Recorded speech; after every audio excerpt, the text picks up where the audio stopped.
Well, as usual, I've had a fantastic game that I've not recorded live. But you know, sometimes recording the game live, I think, kind of jinxes it, cramps your style. And also, I think sometimes not recording it live is the very reason you end up having a good game, because, like, I know I'm not going to have a record of it, which I don't. But I do have a record. I've got it in my list here. So this got me up to 1922. This is a Russian player. Checkmate. My favourite players are Russian. Love playing Russians. They play the most exciting chess of all. Who would my second favourite be? I don't know, the Indians, but they tend to play systems. They just tend to play systems like machines. They tend to play sometimes like really tight tactical subsystems as well that just really annoy me, because they're basically recounting a verb table rather than talking poetry. The Russian plays chess as a poet, so you'll see what I mean. It's an E opening, and we've got this. I think this is a Sicilian defense,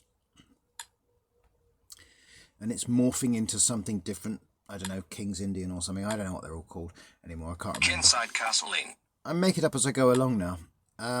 We're looking at some white square domination happening here for me.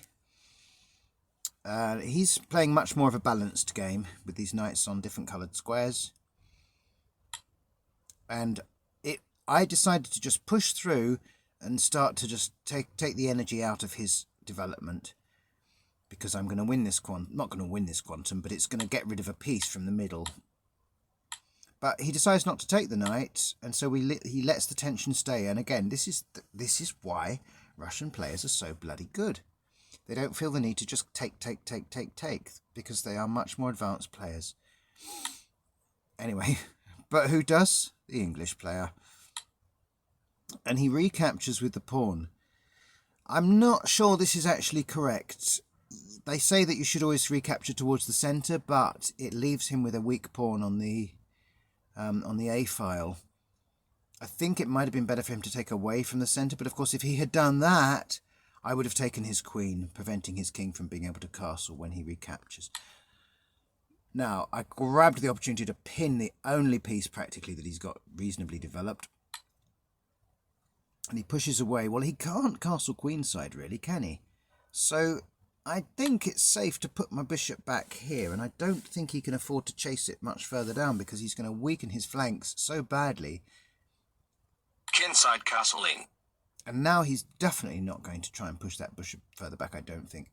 But I've got to tell you that kingside is already weak. What little movement he made with those pawns has already weakened it very substantially, as you will see later. And I was quite aware of that. Not only is it weak, but also his knight is stuck, because it's pinning against that queen. And we're going to expect his queen to come over to my queen side, where I'd got some rather poor defences happening. So now I push here, and this is creating a lovely little base. A lovely little base, this pawn, for all sorts of goodies, if he doesn't take it. Crazily enough, he doesn't take it. Now, quite why I pushed it like that, I don't remember. Maybe I didn't realise it wasn't defended, that pawn, I don't know. But I shored it up immediately. And now he develops his other bishop onto my undefended one, and so I've got to do something. So I put the knight here. I develop another piece, because that knight now can start to eye the d6 square. And again, the true Russian that he is, he does not take the bishop, he just lets it hang, he lets the tension stay and build, which is great. And across comes his rook. This is a slightly dangerous move for his queen. It's not so dangerous anymore, because the bishop, his light colour bishop, has been developed. But had that not been developed, this might be slightly dangerous for his queen, potentially hemming her in against an attack from my dark squared bishop at some point. But she's okay, I think. I don't know that she's on the right square, but we will see how that all changes anyway. So now I start to build up these defences here, get this bishop defended so I can release my knight. Check. Because he's on guard duty at the moment. I'm not bringing my bishop away to parry. I just couldn't see the point. It just made no sense. There was no reason to do it, so I simply moved the king onto the light squares.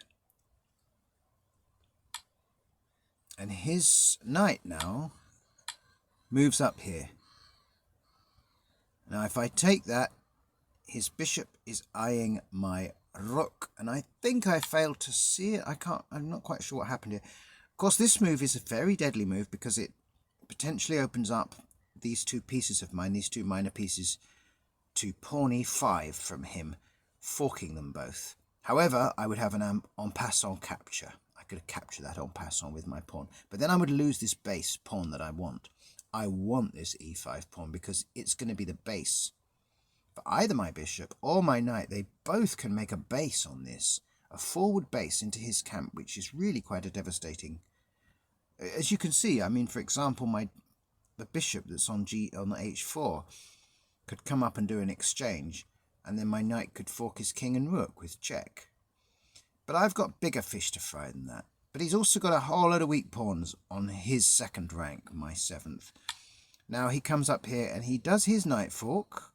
A fork I did not see. Doesn't capture with it, but it's a fork I didn't see. So obviously my queen must move, but she's going to capture this pawn. And I felt that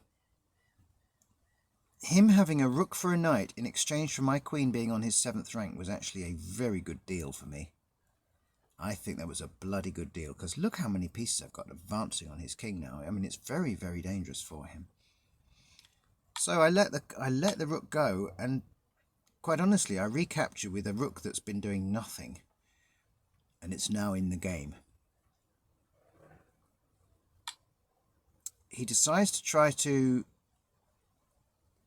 well, what he's trying to do here is he's just trying to eliminate all the remaining pieces so that he ends up, so that his slight advantage of having a rook over a knight ends up being accentuated. But I've still got these awful threats.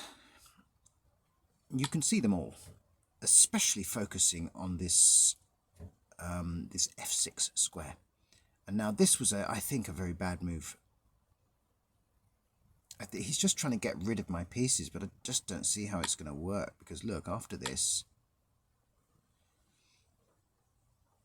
you see my queen now, my rook can do this check. You see, because I captured, it's opened up the file for my rook. So that was a very foolish move. That was probably the move, to be honest, that lost him the game, because I have no real choice apart from to do this. He can't really recapture.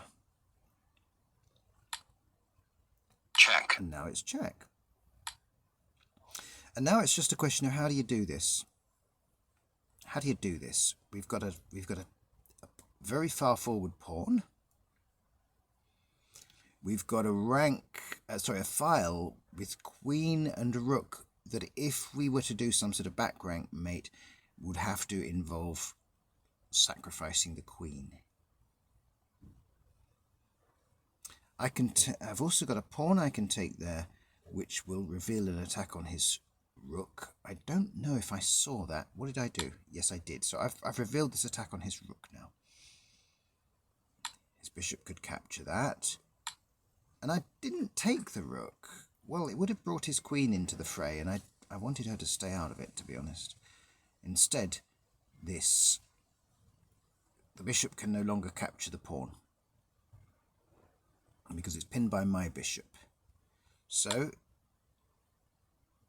he goes for this. This is the moment where I'm not entirely sure I made the right move. I mean, it didn't matter in the end. I think the right move might have actually been queen to h5, so that as I capture his bishop, there is a revealed checkmate. I think that was the move. So this, it doesn't matter what he does, he can do this. Check.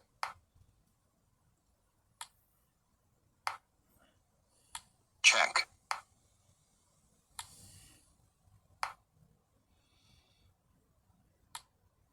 And it's all over bar the shouting, really, Check. as you see. It's all over.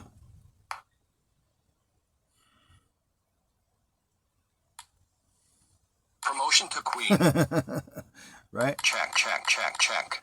And that's with him making relatively good moves. So I think that queen move was the correct move. However, what I did was I took with the bishop here because I couldn't work out what to do, and I just thought I'll just get rid of pieces. I'll just get rid of his pieces in a way that doesn't threaten my queen too much. Recaptures there, and as you see, I mean, actually it was instamate here. Checkmate. I didn't see that for some strange reason. Check. So I went for check here. Check. Check here. Check. Check with the knight. Check. Check here. Check. Check here. Actually, I ended up with quite a beautiful Check. checkmate. Look. Check. Watch. Checkmate. I ended up with quite a beautiful checkmate. But it wasn't the one I should have had. There it is. Russian player never fail to disappoint. These Russian players never fail to disappoint with their fantastic, exciting chess.